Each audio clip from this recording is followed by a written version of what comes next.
The sun was dipping low beyond the dusty hills when the rancher, Cole Whitaker, found her. The evening light painted the world in burnt orange and deep shadows, the kind of light that made the desert look both beautiful and unforgiving. Cole had been riding fence lines all afternoon, checking for breaks after a windstorm, when he spotted a figure slumped against the weathered posts at the far edge of his land. At first, he thought it was a bundle of cloth, maybe left behind by passing travelers. But then the shape stirred, and his heart tightened. It was a woman, alone, trembling, and barely holding herself upright. Cole slowed his horse, the steady rhythm of hooves crunching over dry earth filling the silence. As he drew nearer, he could see her dress was torn at the hem, smeared with dirt and dust. Her hair hung in tangled strands around her face, and her bare feet were raw, the skin cracked and bleeding. Whoever she was, she looked as though she had walked through hell. "Miss," Cole called out, his voice low and steady, careful not to startle her. The woman flinched, as though even sound cut her skin. Her head jerked up slowly, and he caught a glimpse of her eyes, wide, glassy, and brimming with tears that caught the last of the sun's fire. "Please, don't come closer," she whispered. Her voice was barely a breath, but it carried a weight that sank deep into his chest. "I'm not clean anymore." Cole pulled hard on the reins, stopping his horse a few paces away. Her words weren't about dust or dirt. They held something darker, a shame that twisted inside her like poison. He swung down from the saddle, boots hitting the earth with a dull thud. "Darlin'," he said gently, lifting his hands so she could see he meant no harm, "I don't care if you rolled through the whole prairie. You're safe now." But she shook her head violently, arms wrapping around her thin frame as though she could make herself disappear. "No, you don't understand. Her voice broke, catching in her throat. The next words tumbled out with a sob that rattled through her chest. "They took everything. I don't belong anywhere anymore. Not even here." Cole froze. A chill crawled up his spine, and the evening air suddenly felt colder than it had a moment ago. He'd seen many things in his life, men broken by whiskey, families ruined by drought, soldiers scarred by war, but nothing prepared him for the raw despair etched into this young woman's face. He lowered his hat, humbled by her pain, and spoke softer, his voice almost carried away by the prairie wind. "You don't gotta say nothin' you ain't ready to. Just know, whoever did this to you, they don't get to decide your worth. Not now, not ever." Her lips trembled. For a moment, she looked at him as if she wanted to believe, as if some small part of her longed to cling to his words like a rope thrown to a drowning soul. But then her gaze hardened with shame, and she turned her face away, burying it in her hands. "You don't get it," she choked. "I'm ruined. Folks won't look at me without seeing filth." Cole's blood ran cold, not just from her words, but from the finality in them. She wasn't speaking of something she feared, she was speaking of something that had already happened. Something terrible. The rancher clenched his jaw, fury sparking deep in his chest, but he forced himself to stay still. Anger wouldn't help her. He needed her to see him, to feel that she wasn't alone in this world no matter what demons hunted her. Slowly, he knelt in the dirt, lowering himself until he was eye level with her. He placed a hand gently on the fence rail between them, not touching her, not pushing closer, but showing her he wasn't going to ride away. "Then let me be the fool who don't see filth," he said, his voice steady as stone. "Let me be the man who sees you." She let out a small, broken laugh that dissolved into another sob. The sound was jagged, the laugh of someone who had forgotten what hope even felt like. She pressed her palms harder against her eyes, as though trying to erase herself. The prairie fell silent except for the restless stirring of Cole's horse and the whistle of the wind through dry grass. The sun had almost sunk beneath the hills now, casting long shadows that seemed to reach out and cradle her broken figure. Cole didn't move. He knew this wasn't about quick fixes or pretty words. This woman had been shattered, and the pieces weren't going to fit back together easily. Still, he could be here.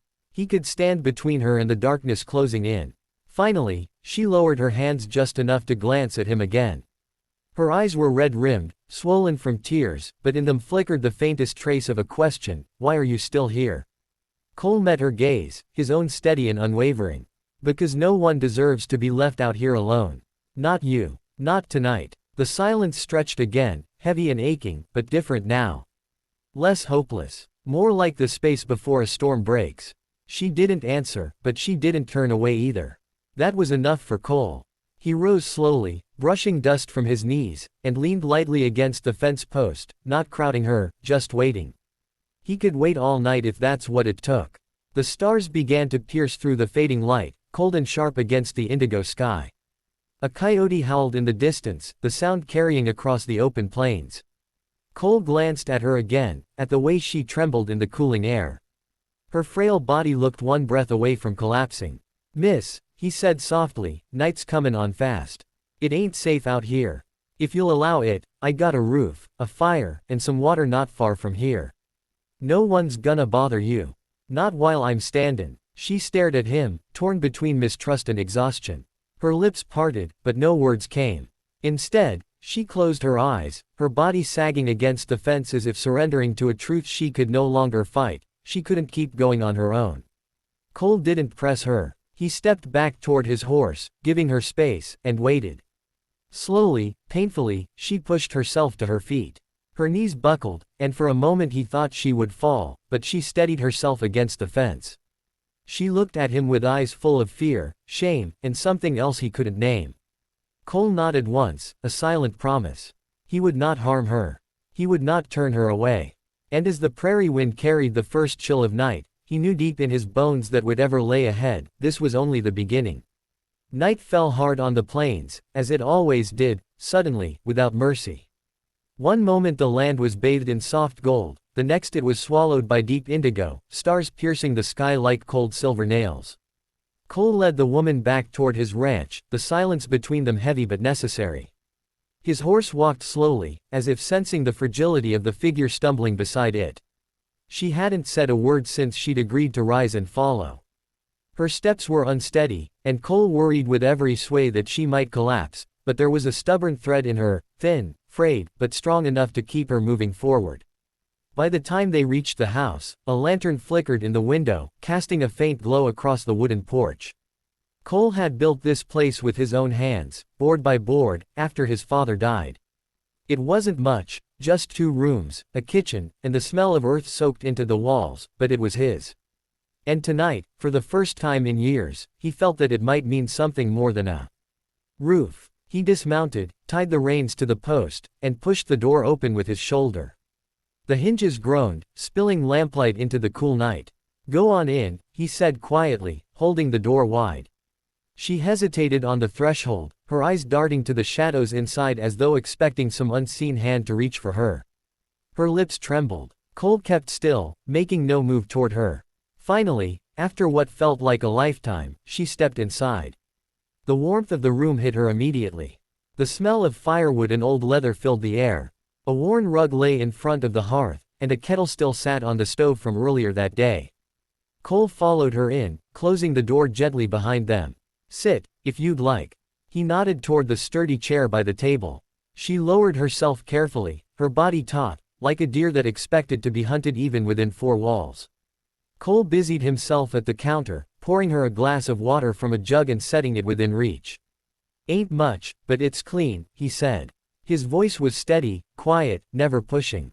She stared at the glass for a long time before her trembling hand reached for it. She sipped slowly, each swallow sounding loud in the silence. Her throat worked hard, like she was swallowing back more than water. Cole leaned against the counter, his arms folded loosely across his chest. "Name's Cole Whitaker," he said, breaking the silence with care. "This here's just a place of work, but tonight, it's a safe roof for you.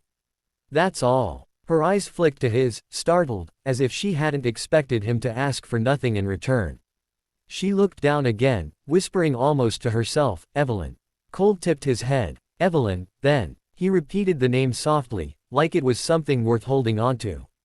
"You don't gotta explain a thing, till you're ready." But the dam inside her had cracked. She had held it all in for too long, and now, sitting in the quiet safety of the rancher's home, the words spilled out like poison she had no choice but to release. "They took me from the road," she whispered, her voice hollow. "Men with no faces in the dark. I don't even know how long. Days, maybe weeks. I lost count." Her hands twisted in the fabric of her skirt, knuckles white. "When I escaped, I just ran. Ran until my feet bled. And now, every time I breathe, I hear them. Every time I close my eyes, I feel their hands. I'm not clean anymore. Don't you see? Her voice rose, ragged, breaking into a scream that echoed through the small cabin. Don't you see? I'm ruined. Cole's chest tightened, the fury inside him burning hotter with every word. He wanted to storm out into the night, saddle his horse, and track those devils down until justice was carved into their bones. But he forced himself to stay still. His anger wasn't what she needed.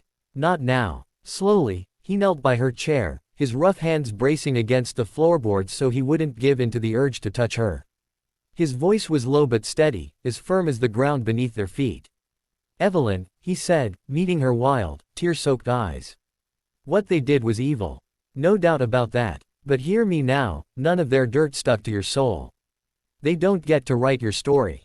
You're more than what they tried to make you." Her body shook with sobs, her hair falling in messy strands across her face. She shook her head violently.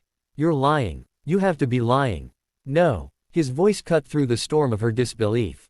"You're still Evelyn. Still worth fightin' for. Still worth savin'." The words hung in the air between them, heavy, aching. She trembled, her sobs softening into broken breaths. Cole didn't move closer, didn't press his hand against hers. He only stayed, steady as the earth, so she could feel he wasn't leaving. And for the first time, she let herself lean, not fully, not without fear, but enough that her shoulder brushed his hand resting on the floorboard. It was the smallest of touches, yet it was everything. Her body sagged with exhaustion, the strength of her terror finally spent. She whispered, so faint he almost missed it, "What if I can never feel whole again?" Cole's jaw tightened, and for a long moment he didn't speak. Then, quietly, with all the certainty of a man who had weathered storms his whole life, he said, "Then I'll stand with you, broken or whole. Makes no difference to me." The words seemed to sink into her, softening something that had been locked tight. For the first time, Evelyn allowed herself to breathe, not free, not healed, but alive in a way she hadn't felt since before the nightmare began. She closed her eyes, and though tears still slipped down her cheeks, they no longer burned with the same bitterness. They were weary tears, the kind that came at the end of running. Cole stayed kneeling beside her until her breathing steadied, until the trembling in her body eased just enough. Outside, the night wind whispered through the plains, carrying with it the scent of sage and the faint cry of an owl. The world was still cruel. The men who had broken her were still out there. But here, in this small cabin, a different truth had been born. Evelyn was not alone anymore. And though Cole's blood had run cold at her story, it burned now with a quiet fury, a vow unspoken. Whoever had hurt her had woken the wrong man. And no matter how long it took, no matter how dark the road ahead, he would see her clean again.